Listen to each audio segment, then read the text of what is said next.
Dartmoor National Park is the largest and wildest area of open country in the south of England, a landscape strewn with ancient monuments, granite tors, and which experiences rapidly changing weather.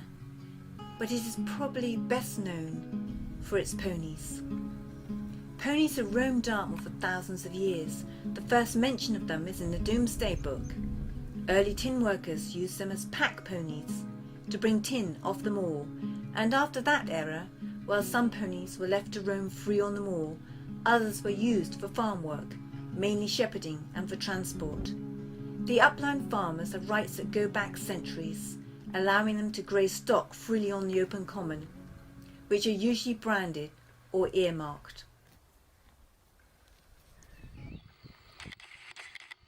Most foals are born between April and July. Mares carry their foals for just over 11 months, and it is during the last 3 months before birth the body weight of the foal fetus increases by 2/3.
Dartmoor, gorse and brambles are an important part of the pony's diet, especially in winter when they graze and browse for most of the day and night, trampling old grasses and burnt gorse and creating room and light for more sensitive plants to become established. The pony, sheep and cattle play an important part in keeping the moor as we see it today.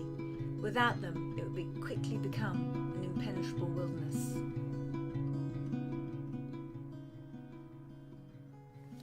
I grew up here on Dartmoor, my mother's Shilston Rocks Dartmoor Pony stud farm, just down the hill from here. These are herb Dartmoor mares that graze out on the moor during the winter.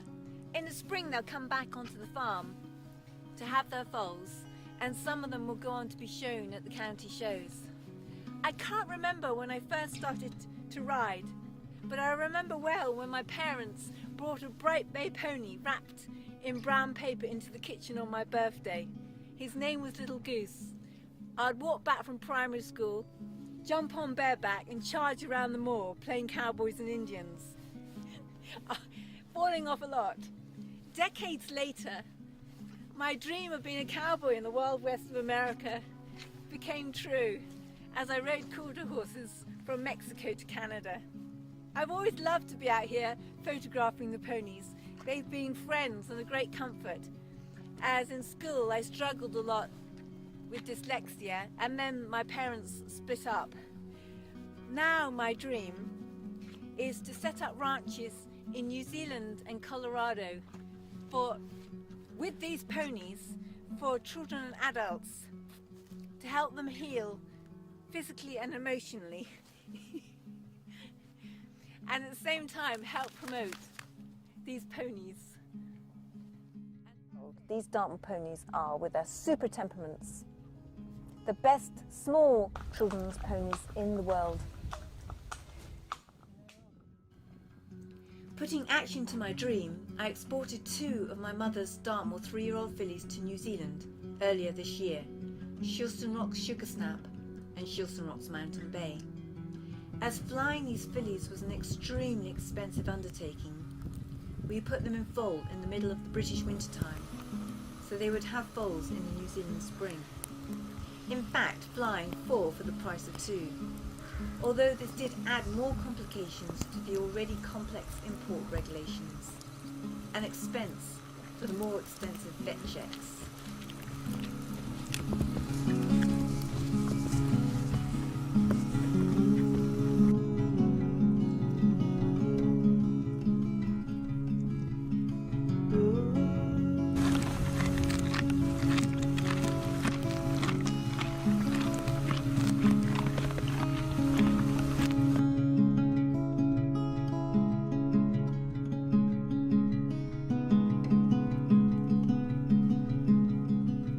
Because the fillies were flying into the hot New Zealand summertime, we clipped them out the week before they left. It was extremely cold on Dartmoor, so we had to pile on the rugs. And I have to say, Mountain Bay did look rather like a pantomime horse.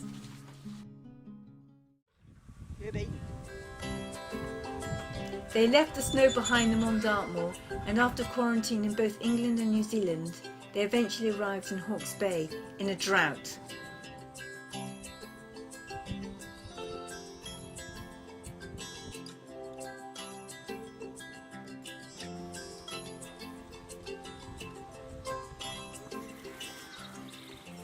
This was Mountain Bay's first foal, a lovely bay colt.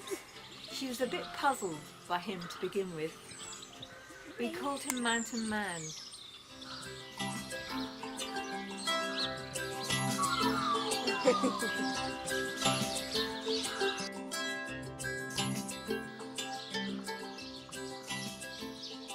Oh, lovely.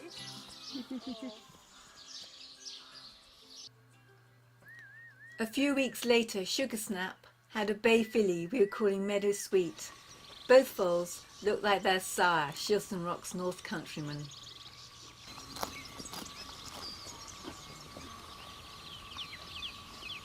You got it?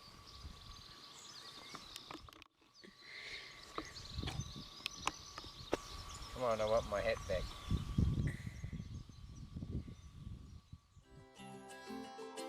Dartmoor ponies are a fundamental part of the Dartmoor landscape. Tourists come from all over the world to see the ponies on Dartmoor.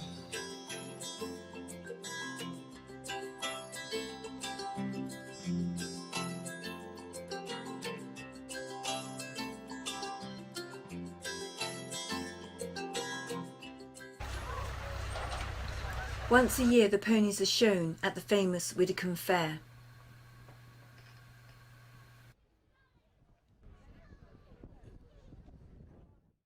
After the fair in late September and early October, the local farmers who keep ponies on the moor gather the herds off their particular common. There are 3 types of ponies which run on the moor: the registered pedigree, which have qualified for Horse of the Year show, the traditional moorland ponies, and the coloured crossbreds. In the 1950s there were around 30,000 ponies on Dartmoor. Now there are less than 2,000, and the pedigree pony is officially classed as vulnerable by the Rare Breeds Survival Trust. In the 80s, the Duchy of Cornwall and Dartmoor Pony Society introduced the Dartmoor Pony Moorland Scheme, which invited pony keepers on Dartmoor to put suitable mares into a Duchy moorland enclosure with a pedigree stallion.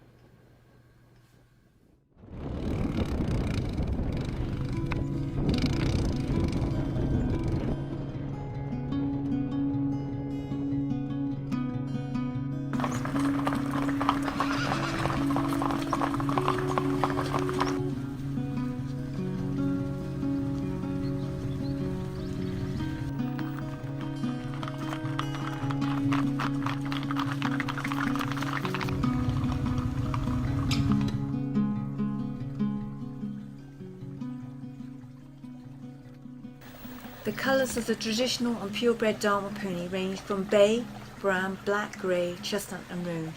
Piebald and skewbald are crossbreds, usually part Shetland. The Dartmoor Hill Pony Group support all breeds of ponies coming off the moor, but they find there are too many ponies being bred for the domestic market. Once the ponies are gathered in a small enclosure, they are sorted into groups depending on ownership. The farmers then decide which ones to sell and return the others to the moor. A few of these foals will become children's ponies or carriage driving ponies, but sadly there isn't enough market demand for all these foals.